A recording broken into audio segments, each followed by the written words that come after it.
Bueno, muy buenas tardes. Damos inicio al acto de entregas AECA 2015 de premios y becas. A la investigación realizada por las comisiones de estudio, principal exponente de la labor llevada a cabo por AECA, se añade un importante conjunto de actividades cuyo fin es el desarrollo teórico y práctico de la contabilidad y la administración de empresas, así como del sector público y de organizaciones de la economía social, como las cooperativas y las entidades sin fines de lucro.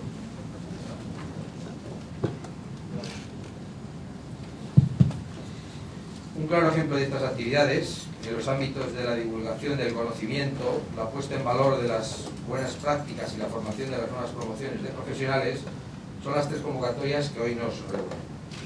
Premio AECA de artículos sobre contabilidad y administración de empresas, 21ª edición. Premio AECA a la transparencia empresarial, 14ª edición. Y Programa Internacional de Becas AECA para estudiantes universitarios de administración de empresas, PIBE AECA, 22ª edición. Tiene la palabra Leandro Cañivano, presidente de AECA. Muchas gracias. Buenas tardes a todos.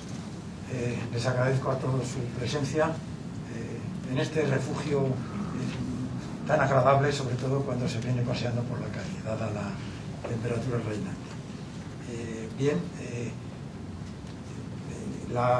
El primer tema que tenemos en el programa de esta tarde es escuchar pues, la conferencia que va a pronunciar María Bascal Rojo sobre la regulación en el ámbito del sector bancario y financiero.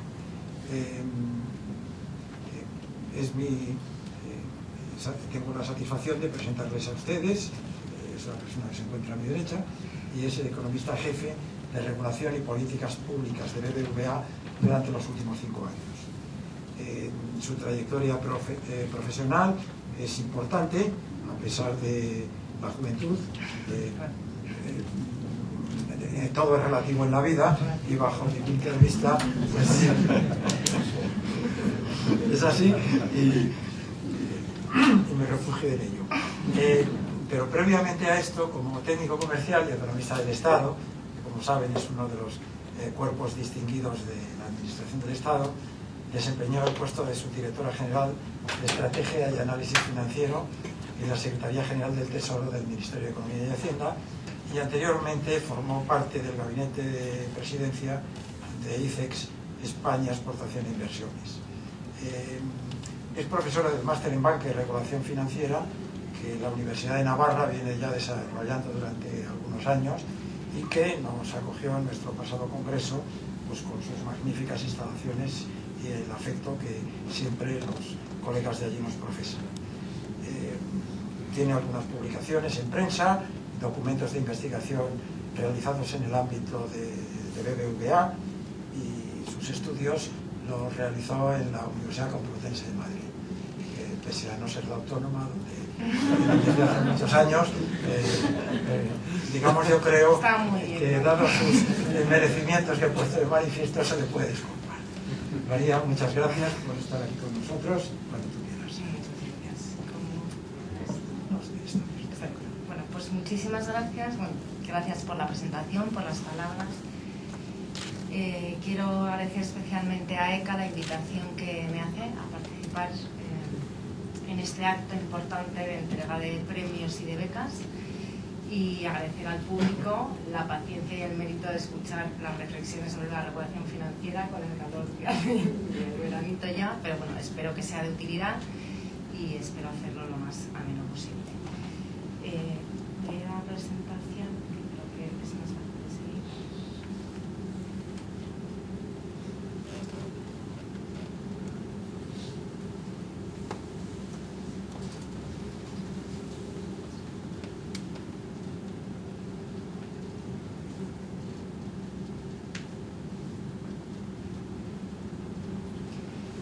Bueno, pues fundamentalmente yo quería un poco compartir reflexiones sobre la reforma regulatoria que hemos sufrido durante la crisis, ¿no? Ver si nos hemos pasado de frenada, ver cómo las autoridades han reaccionado, ver cómo se tienen que adaptar las entidades financieras y repasar un poco los retos a los que nos enfrentamos, ¿no? desde la industria bancaria. ¿Por qué está yendo solo? Entonces, para ello, lo que quería era, vamos a seguir estos 10 puntos, ver el origen de la crisis, que es lo que nos ha llevado hasta aquí, ver cuáles han sido las principales medidas de la reforma, que desde luego ha sido un tsunami regulatorio, las nuevas medidas, porque cuando ya pensábamos que habíamos acabado con la reforma regulatoria, la realidad es que hemos tenido una segunda oleada de reformas regulatorias. Ver qué impactos ha tenido en la industria, yo creo que es importante para saber hacia qué mundo nos encaminamos, los riesgos, porque desde luego que la reforma no está exenta de riesgos, ¿no? Y es importante, una vez que hemos pasado de esas grandes líneas del diseño de la reforma, encajar todas las piezas.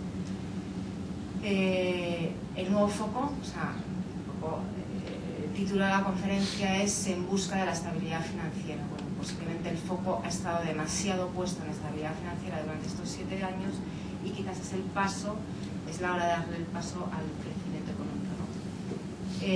Bueno, para un banco como BBVA no podía dejar de referirme al reto de la revolución digital, ¿no? Sabéis que desde BBVA tenemos una apuesta muy fuerte por las nuevas tecnologías y en concreto con la banca digital. También somos unos convencidos de la importancia de los principios, ¿no? Y de cómo un gobierno corporativo fuerte va a marcar la diferencia entre las entidades.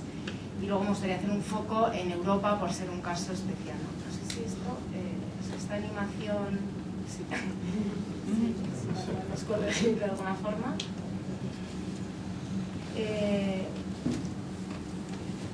Bueno, sí.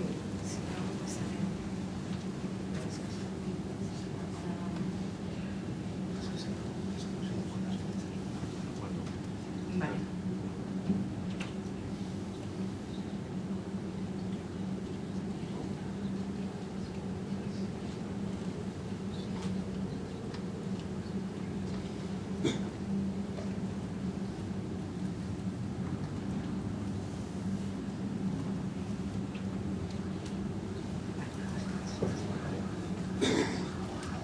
Bueno, pues en fin, yo creo que culpables, se han buscado muchos culpables, ¿no? de la seguridad de esta crisis. La realidad es que yo creo que hay distintos factores. Bueno, por un lado tenemos podríamos llamar los fallos macro, pues unas expectativas de crecimiento altas, una política monetaria muy laxa con bajos tipos de interés reales. Esto condujo a un excesivo endeudamiento por parte de hogares, por parte de empresas, posiblemente favorecido por la propia industria financiera, ¿no? Y a un exceso de apalancamiento generalizado. Pero también creo que podemos encontrar fallos o deficiencias en el marco regulatorio que existía en ese momento. Realmente hubo una detección tardía de los problemas en determinadas entidades. Es verdad que la supervisión no fue igualmente intensiva en todas las entidades, fue algo heterogénea y realmente eso se notó.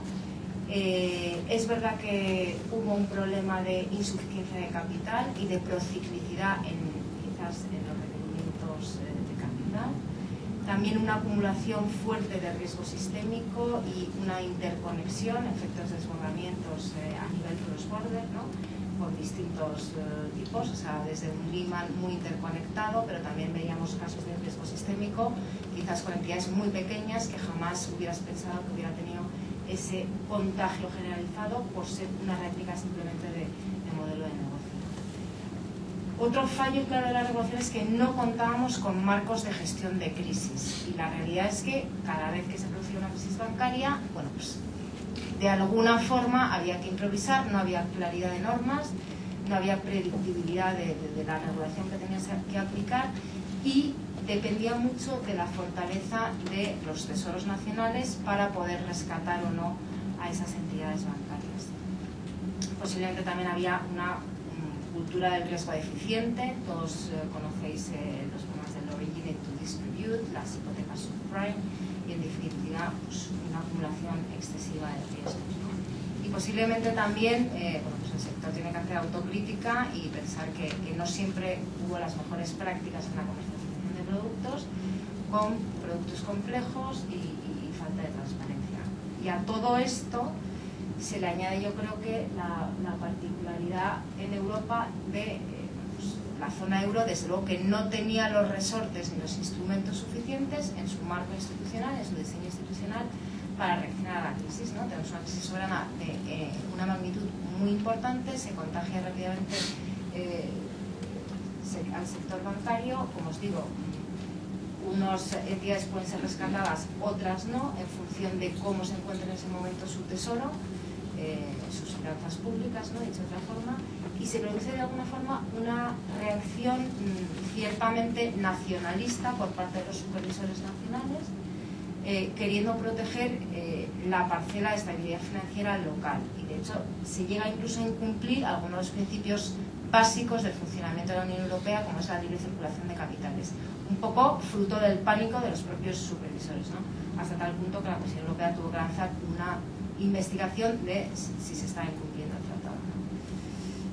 Todo ello, de hecho, si recordáis, en el 2012 llegó a poner en riesgo la supervivencia de la moneda única, ¿no? Del euro. Pues realmente, al final, la realidad es que la crisis posiblemente se originó por una combinación de todos los factores, ¿no? Y la respuesta global, la respuesta de la reforma regulatoria, pues la podemos encontrar en la cumbre del G20 de noviembre de 2008, bajo presidencia americana. Yo creo que fue una respuesta muy contundente, donde se lanzó, o sea, yo creo que esa reunión fue un éxito, esa cumbre fue un éxito, porque realmente se lanzó al mercado un mensaje de unidad y de coordinación muy importante por parte de todos los países que están ahí representados, ¿no? En el G20 sabéis que están los países desarrollados y los países emergentes. España, de hecho, tiene un estatus un poco especial, porque empezamos como invitados, somos un invitado que nos hemos consolidado, ¿no? En el tiempo gracias a la participación activa. Esto no, luego esa coordinación no siempre ha continuado en el tiempo, ¿no? Como veremos posteriormente, pero sí que al menos lanzó las principales líneas de reforma, que me gustaría comentar muy brevemente para no aburrir. O sea, Basilea III yo creo que es la más conocida. Sabéis que, bueno, pues básicamente lo que establece son mayores requerimientos de capital y sobre todo de mayor calidad, ¿no? Con ese capital lo que te quieres asegurar es que de verdad va a absorber pérdidas.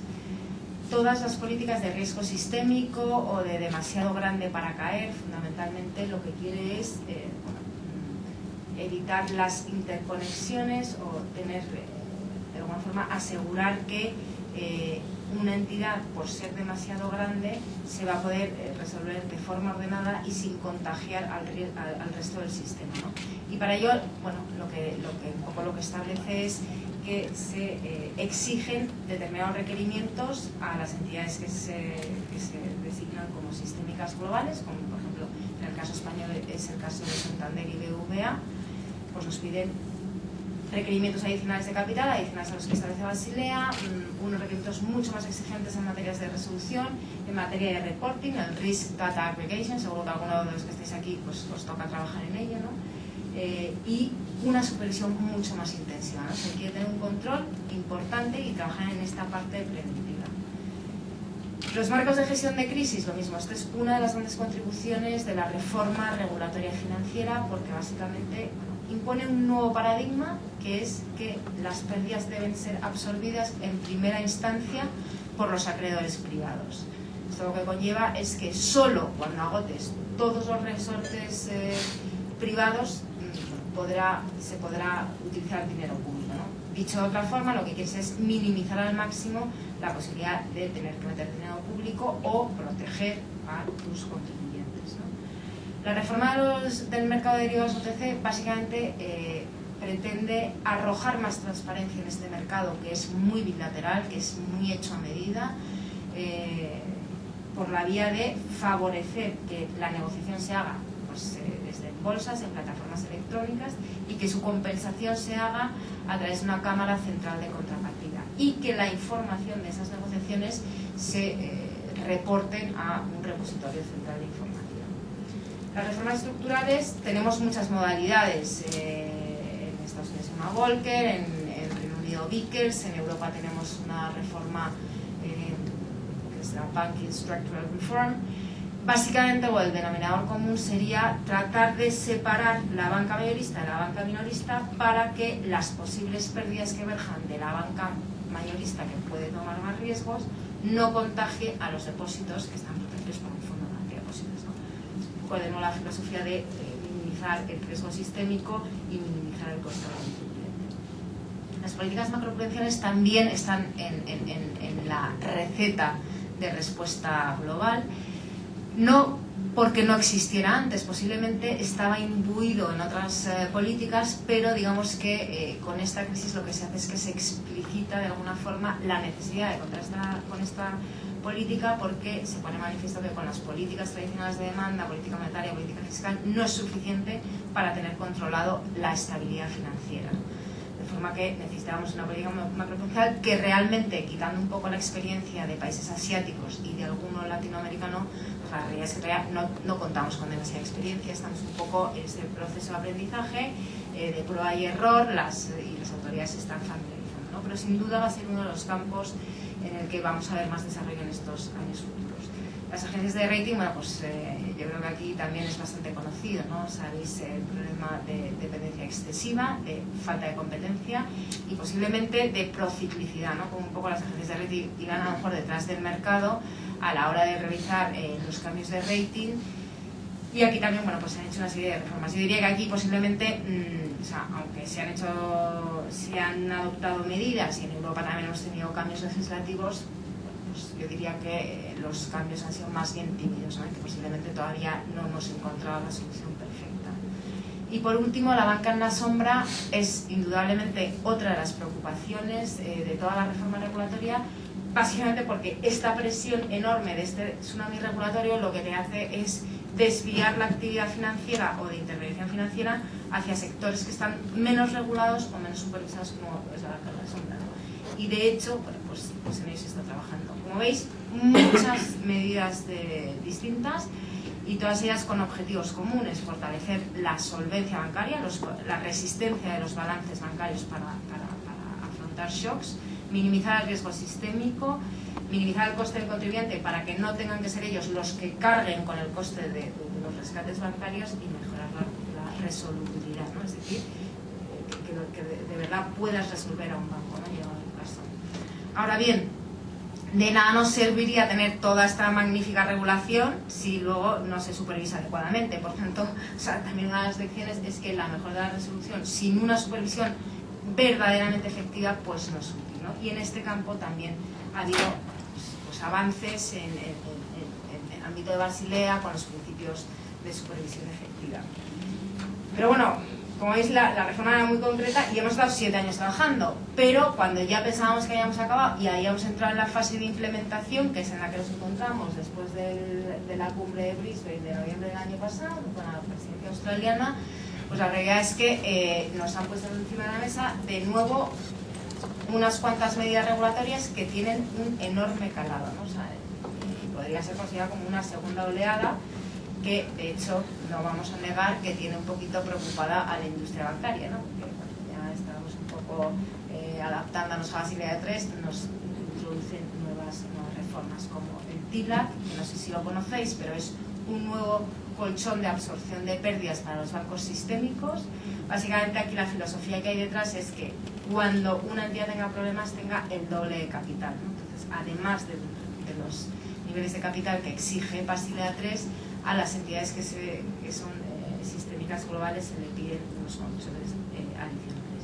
Luego está la presión del modelo estándar para precisamente prescindir de los ratings a la hora de realizar el cálculo de capital, introducción de un solo en el capital IRB, o la revisión del tratamiento regulatorio soberano, que es algo que está en estudio. Entonces, todo esto, bueno, pues ¿qué escenario deja para la banca? ¿Qué impacto tiene, no? Indudablemente vamos a tener bancos con mayores niveles de capital, eso está claro, ¿no? Por Basilea 3, está claro que continúa también el desapalancamiento, porque Basilea, además de capital, tienes liquidez y tienes un ratio de apalancamiento. Pero también posiblemente toda la reforma regulatoria fuerce a los bancos un poquito a volver a los básicos de la actividad más, sí que es más genuina bancaria, de poner en contacto, bueno, pues captar recursos y prestárselos a quien los necesite, ¿no? Que de hecho es una oportunidad un poco para poner en valor la función social de la banca, en donde realmente gracias a esa intermediación financiera se ponen en marcha muchos proyectos de pymes, de hogares, etc. Y por supuesto está claro que también los bancos, un campo enorme de trabajo, y ya se está trabajando en ello, es en tener los planes de recuperación y resolución de las entidades bien claros para saber que se puedan resolver las entidades, ¿no? Entonces, bueno, pues está claro que se apuntala a la estabilidad financiera, también de alguna forma los stakeholders son más conscientes de los riesgos que asumen, básicamente porque pueden en un momento dado perder, eso está claro, y de hecho vamos a un mundo de más bail-in y menos bail-out, es decir, más absorción de pérdidas por actores privados y menos por se aleja la posibilidad de bail-out, ¿no? Pero claro, todo esto, la mala noticia sería que presiona a la baja la rentabilidad, que también de alguna forma se desvía actividad hacia el segmento no regulado no supervisado, y también que dificulta un poquito la concesión del crédito, ¿no? Entonces, por eso es tan importante encontrar el equilibrio entre eficiencia del sector y estabilidad financiera.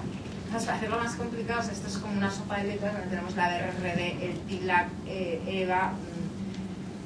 Tenemos un montón de autoridades como actores principales de la reforma regulatoria, ¿no? Pues a nivel global ya tenéis ahí el G20, que es el brazo más político, el FSB es el brazo financiero del G20, BCBS, vosotros que sois los contables tenéis al IASB, en fin, a IOSCO tenemos un montón, y luego tenemos a nivel local, pues ya lo veis, ¿no? Tenemos a EVA, que es la de la banca, a ESMA para mercados y valores, a IOPA para seguros y fondos de pensiones, y podríamos ir, ¿no? Creando nuevas instituciones incluso, como el SSM, que es el nuevo supervisor bancario único, o el Single Resolution Board, que es la nueva autoridad de resolución europea, ¿no? Para los bancos de la Unión Bancaria. Y si ya pusiéramos el nivel local, pues muchas más autoridades, ¿no? Entonces, por eso es tan importante coordinar las posiciones, que como os decía antes, yo creo que con la cumbre la primera cumbre del G20, digamos, de respuesta a la crisis, sí que fue muy positiva en términos de coordinación, pero es verdad que poco a poco fueron aflorando, bueno, pues, injerencias, digamos, más de preocupaciones domésticas, ¿no? Pues Estados Unidos con aprobar su límite de déficit o no, Europa con sus líos de la crisis soberana. Y de hecho los enfoques que se han seguido en distintas geografías pues han sido distintas. Estados Unidos optó en su momento por un enfoque absolutamente integral, en donde con la ley Dodd-Frank Act básicamente introducía todos estos pilares que hemos ido viendo, es verdad que deja luego a posterior desarrollo regulatorio pues, determinadas cuestiones, mientras que en Europa el procedimiento es distinto. En Europa vamos paso a paso, pieza a pieza, buscando equilibrio, negociaciones, acuerdos de última hora, ecofines hasta las tantas, y así vamos aprobando las normas, ¿no? Y como os digo, bueno, o sea, evidentemente esto al final no nos deja, está fenomenal la reforma regulatoria, pero tiene riesgos, ¿no? Tiene riesgos importantes, como os decía. O sea, sí que hemos visto a lo largo de la crisis bueno, pues un problema o importantes efectos de extraterritorialidad en las normas aprobadas, ¿no? ¿Por qué? Porque pues, veíamos como una norma aprobada en una geografía, en Estados Unidos, por ejemplo, afecta directamente fuera, en Europa, y esto, bueno, sí que plantea un problema de cooperación, de reconocimiento, etc. Inconsistencias regulatorias, o sea, para entidades globales que operan en distintas geografías, es una preocupación desde luego relevante, porque muchas veces te encuentras con que tienes que estar cumpliendo normativas que no siempre son coincidentes. Entonces dices, cumplo la de una autoridad o la de otra. Posiblemente aquí un poco lo que se está es una prioridad y una reclamación, yo diría, unánime, y de hecho también lo tienen en el programa las propias autoridades, en trabajar en la consistencia regulatoria, ¿no? El ring fence, bueno, esto es el ir hacia ese mundo un poco hacia la renacionalización, donde las autoridades quieren proteger sus sistemas financieros, y donde se adoptan medidas que quizás van más allá de lo que se espera por competencias. En este sentido sí que es verdad que, por ejemplo, las entidades financieras que están organizadas con filiales descentralizadas, que están sometidas fundamentalmente a la regulación local, pues están mejor preparadas, ¿no? Como es el modelo de negocio de los bancos españoles internacionales de Santander y BBVA. Y bueno, activismo regulatorio, porque sabemos que muchas veces, o sea, se aprueba normativa que se solapa con la anterior, ¿no? O sea, esto lo hemos pues en la reforma estructural bancaria, por ejemplo, ya realmente los poderes que se dan a las autoridades ya están en normas como Basilea, como la CRD4, como la Directiva de Recuperación y Resolución Bancaria. Entonces, pues esto, en definitiva, es costoso, son nuevos fees y además paraliza algunas cosas y sobre todo dedicas muchos recursos de las instituciones a comprender los textos complejos de la regulación. Entonces, o sea, un poco el balance, después de 7 años de duro e intenso trabajo, después del tsunami regulatorio, sí que parece que se percibe un poquito de cambio de twist, al menos o sea, parece que hay un consenso en la necesidad de fomentar el crecimiento, ¿no? Y esto lo vemos tanto a nivel del G20 como también a nivel europeo, ¿no? Las nuevas instituciones, el nuevo equipo de la Comisión, el nuevo equipo del Parlamento Europeo, el nuevo presidente del Consejo, Tusk, claramente quieren poner en el centro el crecimiento. Y de hecho, el objetivo de crecimiento de 2% adicional del PIB para 2018, bueno, ya se acordó en Australia, pero la presidencia de Turquía del G20 lo ha mantenido a través de la estrategia de las 3 Cs, de implementación de toda la reforma regulatoria, con ese sector financiero más preparado, más resistente, con inversión para fortalecer y aumentar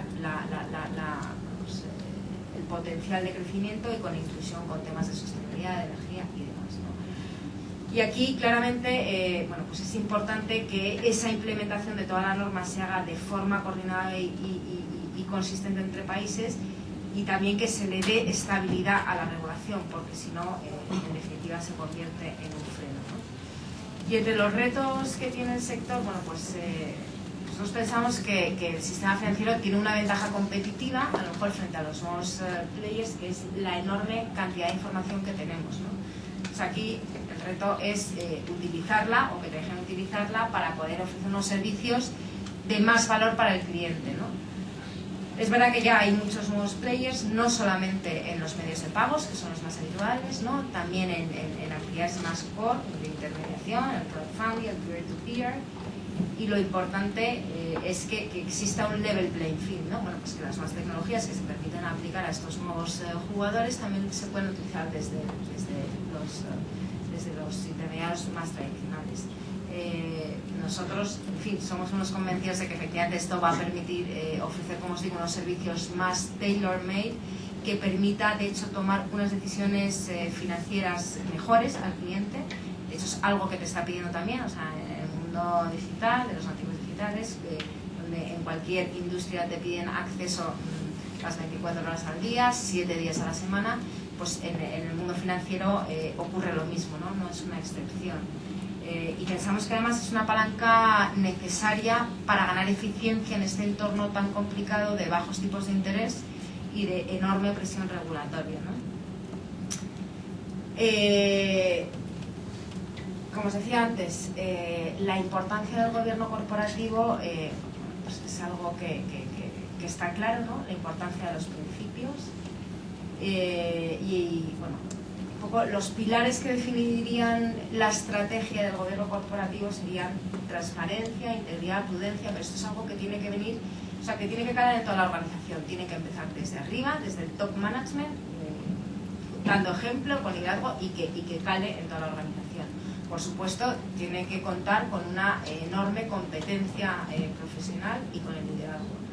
Y bueno, os ponía aquí este dibujo porque me parecía interesante cómo en las últimas asambleas del Fondo Monetario Internacional su directora ejecutiva, precisamente hacía la reflexión esta, ¿no? O sea, al final hay que juzgar si una decisión es correcta, ¿no? Un poco diciendo, pasaría el filtro o sea, le podría decir a mi madre que voy a hacer esto, o qué me diría mi Pepito Grillo. Y otra de las reflexiones en torno a este debate, lo decía Angeloni del BCE, que la prueba del algodón es si mi decisión o mi comportamiento aguanta la prueba de que se ha publicado, ¿no? Bueno, pues un poco es esto, o sea, no tratar continuamente de buscar el vericueto legal y el vacío legal, sino que tu decisión sea efectivamente, bueno, pues, la adecuada, ¿no? Y bueno, el caso europeo, como os digo, es particular porque los procedimientos legislativos son complejos, no nos vamos a meter ahí porque son procedimientos largos, pero sí que me gustaría por lo menos daros unas pinceladas de los principales proyectos que están ahora mismo, bueno, pues, en la picota, ¿no? Yo creo que la Unión Bancaria posiblemente es el proyecto más conocido.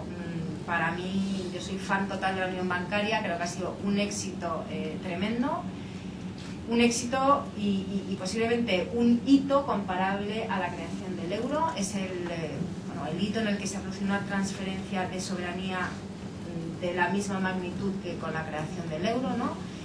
Y de hecho era impensable hace muy poquitos años, ¿no? O sea, esto, vamos, es que en negociaciones en el Consejo, en el COFIN, era impensable pensar que Francia fuera a hacer soberanía en materia de supervisión de sus bancos, porque nadie quería, ¿no? Entonces es verdad que Europa avanza a golpe de crisis y que precisamente en los momentos más duros es cuando se consiguen al final las mayores cesiones. Yo creo que un poco por la Unión Bancaria sí que me gustaría recalcar que es un proyecto de la zona euro, aunque está abierto a miembros no euro, ¿no? Fundamentalmente tenemos la creación del supervisor único, que tiene la sede en Frankfurt, la creación de la autoridad de resolución única, que tiene sede en Bruselas, y como os digo, o sea, el proyecto fundamentalmente lo que pretende es romper el círculo vicioso soberano bancario, restaurar la confianza. Yo creo que es muy buen acuerdo, muy buen proyecto. Es verdad que está incompleto porque faltan algunas cosas, faltan un mecanismo de apoyo común a ese fondo de resolución único financiado por las propias entidades bancarias, que ya está mutualizado por primera vez, de forma que los bancos europeos somos solidarios entre nosotros en caso de que haya problemas. Y también falta la creación de un fondo de garantía de depósitos único, que es algo un poquito más complicado porque al final te metes un poco en el terreno de unión fiscal, pero es muy buen acuerdo. La Unión del Mercado de Capitales, que es el proyecto estrella de la nueva Comisión Europea, es más amplio, no solamente la zona euro, es de toda la Unión Europea, de los 28, y aquí básicamente, por resumirlo, lo que se pretende es conseguir una diversidad en las fuentes de financiación de la economía europea para contar con mecanismos complementarios a la financiación bancaria, ¿no? Yo creo que esto está en proceso, está en diseño, tiene un horizonte más largo, se está trabajando desde ya para conseguir algo tangible en 2019. Y luego el mercado único digital, pues también, es verdad que no tiene quizás tanto foco financiero, pero en definitiva también, o sea, tiene un link, ¿no? Y tiene un componente o una derivada importante para el sector financiero, en tanto en cuanto, bueno, pues si te permite operar en países en donde no tienes presencia física, etc. Aquí la clave, y con esto acabo, en Europa, yo creo que el informe más importante es uno que se presentó ayer y que se va a discutir en la cumbre del 25-26 del Consejo Europeo, que se llama el informe de los 5 presidentes. Ese es un informe clave para la gobernanza de la zona euro, precisamente para dar pasos adicionales a la unión bancaria y pasos hacia la más integración, más Europa, en unión fiscal y en unión económica. Y con esto concluyo, o sea, un poco los mensajes de recapitulación. Bueno, pues desde luego que yo creo que la reforma regulatoria era necesaria, porque había cosas que no se habían hecho bien y que era necesario corregir. Está claro que la prioridad ahora es implementarlo de forma coordinada y consistente, pero también de alguna forma las autoridades tienen que ser conscientes de cómo la volatilidad en la regulación o la inconsistencia regulatoria ocasiona un freno, ¿no? Un freno en la economía porque paraliza decisiones. También es importante que, un poco referido a la segunda oleada de reformas, conocer el impacto acumulado de toda la reforma regulatoria, que como digo es un tsunami, antes de adoptar nuevas medidas, ¿no? Y para ello posiblemente sea la hora de hacer un análisis detallado y profundo entre el trade-off eficiencia y crecimiento. Está claro que las entidades van a tener que adaptar sus modelos de negocio con gestión del riesgo robusta, con marcos de resolución potentes que de verdad hagan creíble la resolución, que los principios y la ética son imprescindibles y que la banca digital es no solo el futuro, sino es el presente. Muchas gracias.